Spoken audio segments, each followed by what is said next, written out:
Livro do profeta Jonas, capítulo 1, versículo 1, que diz: E veio a palavra do Senhor a Jonas, filho de Amitai, dizendo: Levanta-te, vai à grande cidade de Nínive e clama contra ela, porque a sua malícia subiu até mim. Essa palavra nos fala a respeito de Jonas. Jonas foi um profeta escolhido por Deus para ir até a cidade de Nínive, clamar, pregar contra ela, porque Nínive se encontrava fazendo coisas que desonrava a Deus, desagradava o Senhor. E diz a palavra de Deus que Jonas foi esse profeta que Deus escolheu para ir até Nínive, clamar contra ela. E diz a palavra do Senhor que Jonas se levantou para fugir diante da presença do Senhor. Não sabia ele que como que nós vamos fugir da presença do Senhor? Salmo 139 diz que se subirmos ao céu, tu lá estás. Se descer até a mais profunda das águas, tu ali também estás. Se não tem como fugir da presença do Senhor em nenhum lugar, como que Jonas imaginou tal coisa? Mas Jonas assim fez. Ele fugiu, comprou sua passagem para Tarsis, sem que ele tinha que ter ido para Nínive. E diz a palavra do Senhor que ele pagou a sua passagem e, adentrando ali dentro do navio, ele foi para mais profundo do navio, para o porão. E diz a palavra do Senhor que Jonas deitou ali e dormiu. Mas diante dos olhos do Senhor nada passa desapercebido, tudo os olhos do Senhor contemplam, ainda mais diante de uma chamada, diante de uma convocação que Deus convocou Jonas a ir até Nínive. E diz mais a palavra: e o Senhor mandou ao mar um grande vento, fez-se no mar uma grande tempestade e o navio estava para quebrar-se. E eles ali temeram, os marinheiros, diante daquela tempestade, diante daquele mar revoltado, furioso, por causa das ondas, por causa da tempestade. E eles começaram a jogar tudo que tinha, todas as suas fazendas, tudo que tinha de bagagem, de peso, para ver se as águas cessassem. Mas vendo eles que não adiantava, e vendo eles que Jonas estava deitado no porão dormindo, lá em cima a tempestade, lá embaixo Jonas dormindo como se nada estivesse acontecendo. E o mestre do navio chegou a ele dizendo: que tens dormente? Não vês que estamos para afundar? Levanta-te, clama ao teu Deus para que não pereçamos. E dizia cada um ao seu companheiro: vamos lançar a sorte para sabermos quem vai o causador de todo esse transtorno, de todo esse sofrimento que estamos passando aqui. E Deus fez a sorte cair sobre Jonas, porque a culpa estava em Jonas. E de repente, quando eles viram que a sorte caiu sobre Jonas, um deles ali, eu imagino que foi o próprio capitão ali daquele navio, perguntou a Jonas: declara-me agora, por que razão nos sobreveio este mal? Que ocupação é a tua? De onde vens? Qual é a tua terra? E qual é o povo é o teu? E qual povo que tu és? E ele disse, Jonas respondeu: eu sou hebreu e temo ao Senhor, o Deus do céu, que fez o mar e a terra. Diante desta afirmação, aqueles homens se encheram de temor. Aqueles homens começaram a ter medo, porque sabia que era por causa daquele homem que tinha vindo aquele mal sobre eles ali naquele mar. E eles sabiam, porque Jonas acabaram de confessar que Jonas estava fugindo da presença do Senhor. E ele disse mais. E Jonas disse a eles: Levanta-me e me joga no mar, porque Quando isso acontecer, o mar vai se cessar. E aqueles homens temendo também fazer isso, mas eles não tiveram outra alternativa senão lançar Jonas ao mar. E na mesma hora, diz a palavra do Senhor, que na mesma hora que Jonas foi lançado ao mar, cessou-se a tempestade. O mar ficou quieto e Deus enviou um grande peixe para tragar Jonas quando ele desceu as águas ali. E aquele povo ficou com tanto temor que eles levantaram um holocausto ali em gratidão a Deus, porque Deus poupara a sua vida. Mesmo aquele homem tendo desobedecido, e eles estavam ali no meio daquilo tudo, Deus poupou a vida deles, e eles fizeram o holocausto em agradecimento ao Deus de Israel. Diz a palavra do Senhor que quando Jonas foi lançado ao mar, veio esse grande peixe e tragou Jonas. E diz a palavra do Senhor que Jonas ficou ali dentro do ventre do peixe por 3 dias e 3 noites. E no meio de toda essa tribulação, dessa angústia, desse revolto, dessa reviravolta na vida de Jonas, Jonas fez uma sincera oração dentro ali do ventre daquele peixe. Eu fiquei assim analisando e vendo quão tremendo foi a oração de Jonas.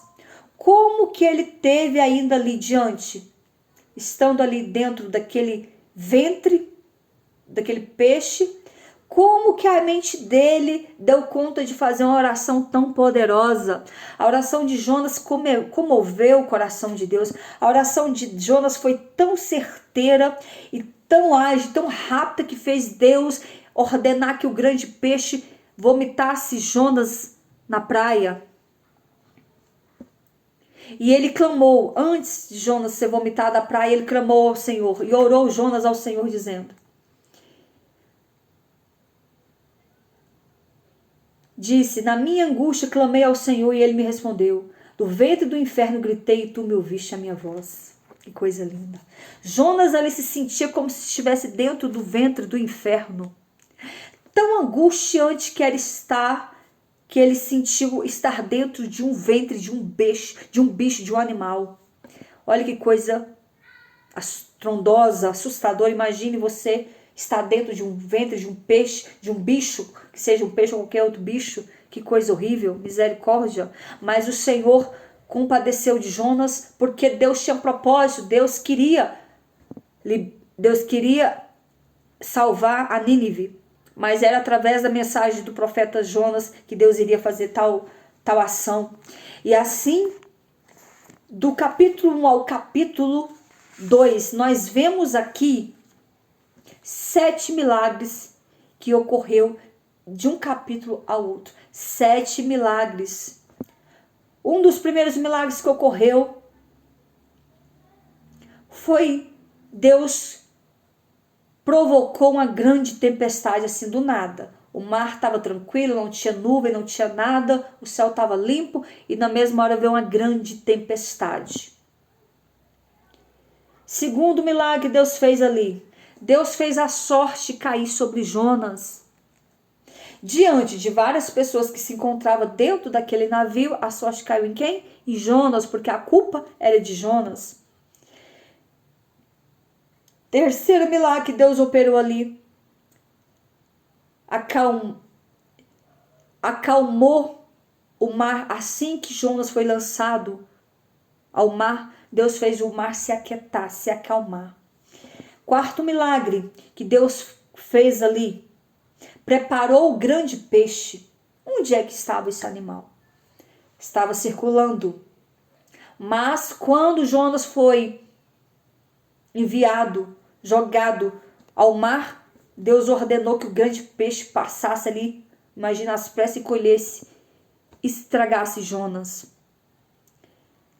Sexto milagre que Deus operou ali, fez com que o grande peixe conduzisse Jonas à praia.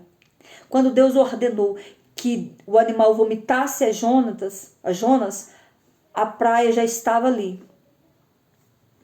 para Jonas descer. Sétimo milagre, Deus fez com que o peixe vomitasse Jonas em terra seca. Olha que coisa linda.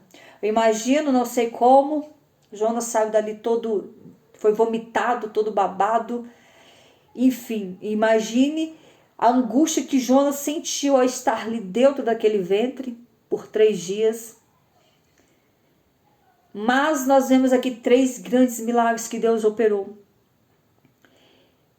E no capítulo 3, foi quando Deus voltou a falar com Jonas pela segunda vez, que diz assim: e veio a palavra do Senhor a segunda vez a Jonas, dizendo: levanta-te, vai à grande cidade de Nínive e prega contra ela a pregação que eu te disse.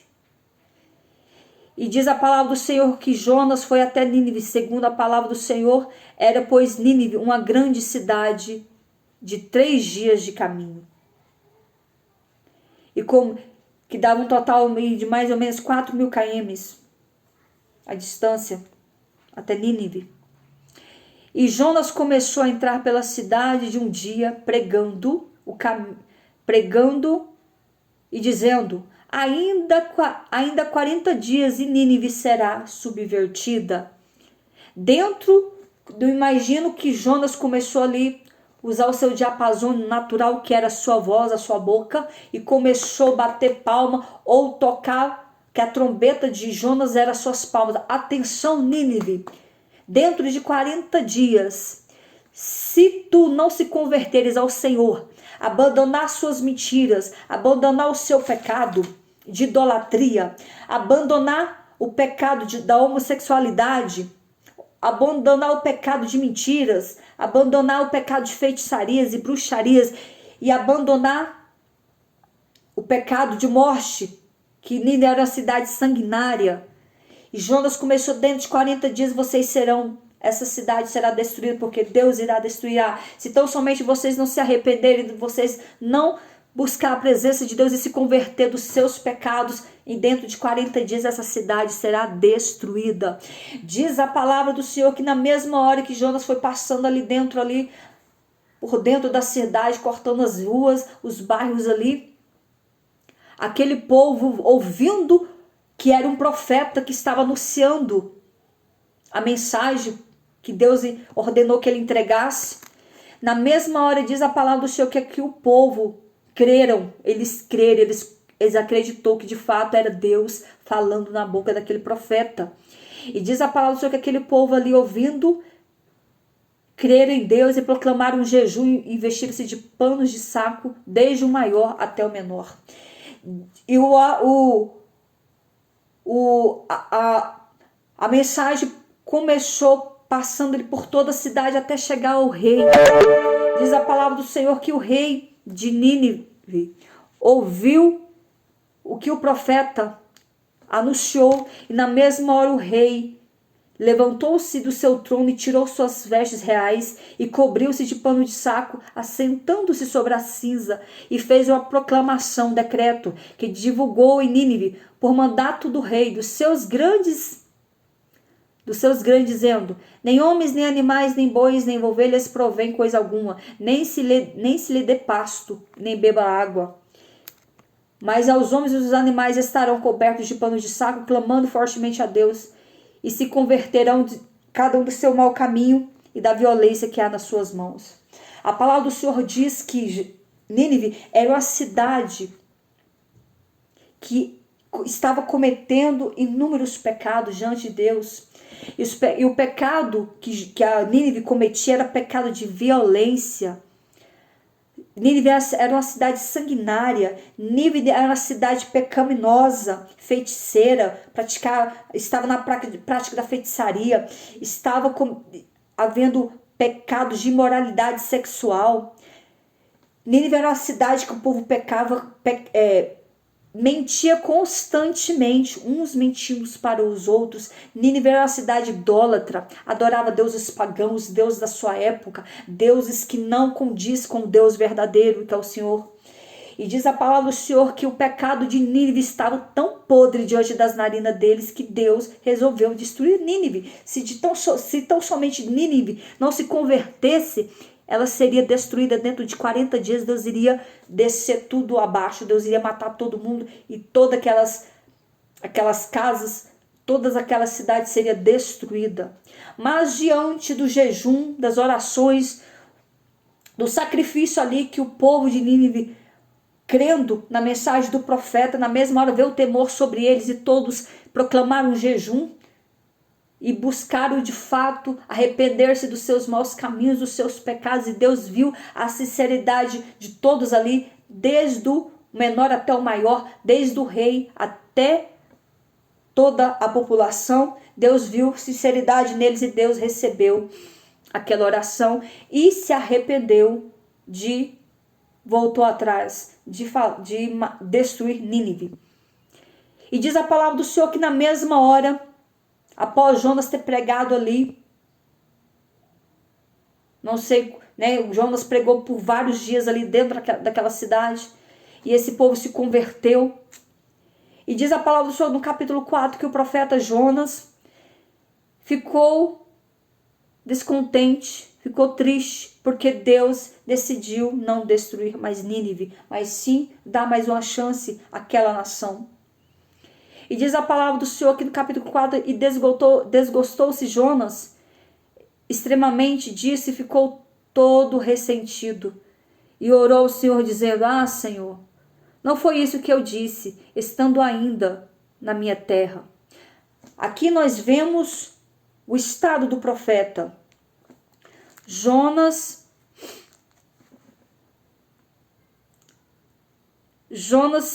se desgostou de uma tal maneira que ficou irado, se irritou, porque Deus resolveu perdoar os ninivitas. Ele não queria que o Senhor poupasse os seus inimigos, os inimigos de Israel.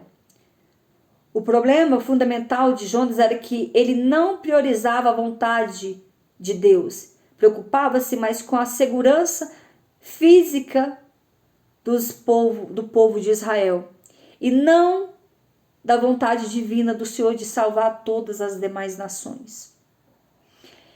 E Jonas se desgostou na tal forma e falou no seu íntimo: pois sabia que tu és um Deus piedoso, misericordioso.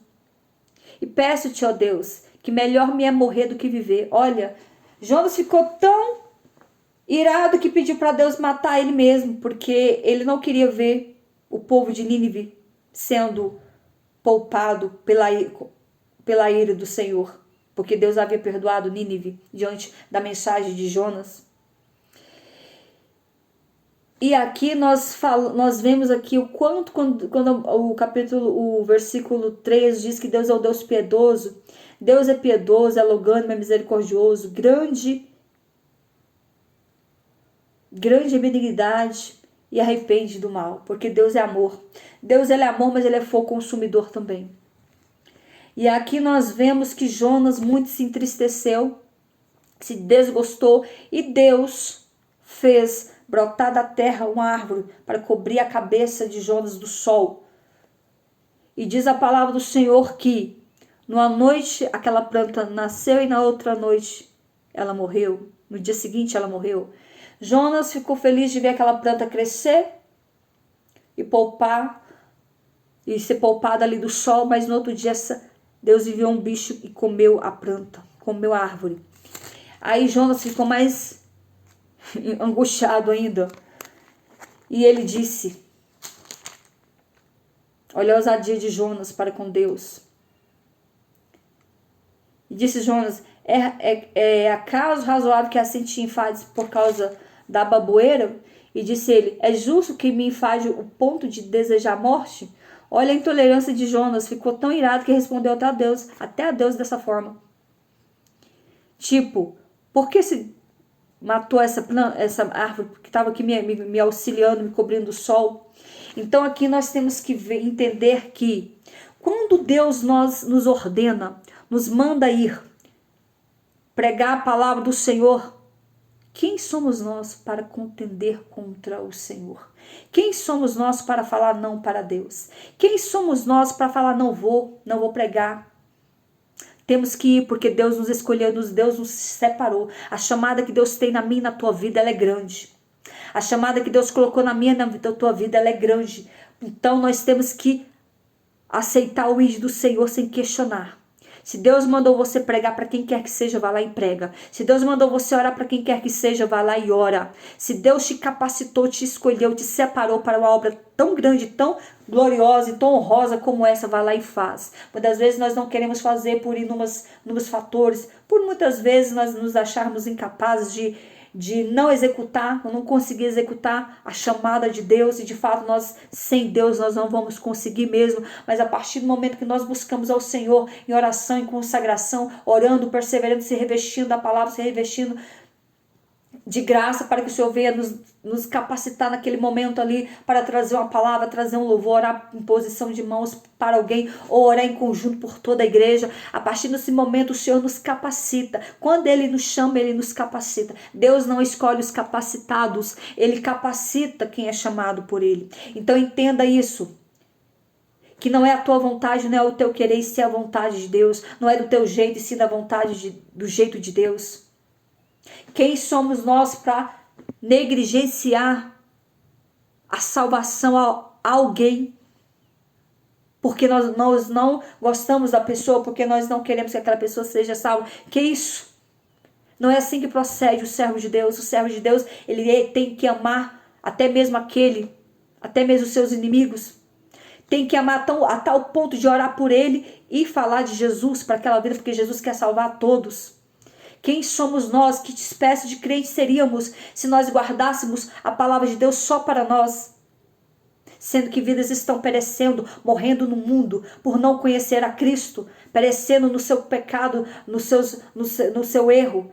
E nós temos a palavra que traz vida, que edifica, que santifica, que liberta e que salva. Quem somos nós para não levar o ídolo do Senhor? A palavra do Senhor diz: ide por todo mundo, pregar o evangelho a toda criatura, e aquele que crê e for batizado será salvo, mas quem não crer já está condenado. Então nosso dever, essa é uma ordenança para todos aqueles que aceitam Jesus. O ide do Senhor Jesus está sobre nós. Então anuncia Cristo, vai lá, prega para o seu familiar, prega para o seu amigo, prega para o seu colega de trabalho, prega para o macumbeiro, prega para quem quer que seja.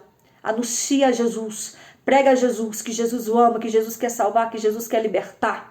Não venhamos olhar simplesmente o nosso umbigo, mas que nós venhamos olhar para Jesus, porque o ídolo do Senhor está sobre a nossa vida. O ídolo do Senhor está sobre nós, e nós temos que anunciar Cristo até que Ele volte. Arabás. Temos que anunciar a Jesus Salvador até que Ele volte para buscar a sua noiva. Então, meus queridos, guarda essa palavra na tábua do teu coração e viva a palavra, se alimente da palavra, coloca-se em posição, consagra a tua vida, busca a Deus em jejuns e orações constantes pela tua vida, para que Deus possa te fortalecer, para que Deus possa te capacitar, para que o ID dele seja concretizado na tua vida, e que Deus te abençoe em nome de Jesus.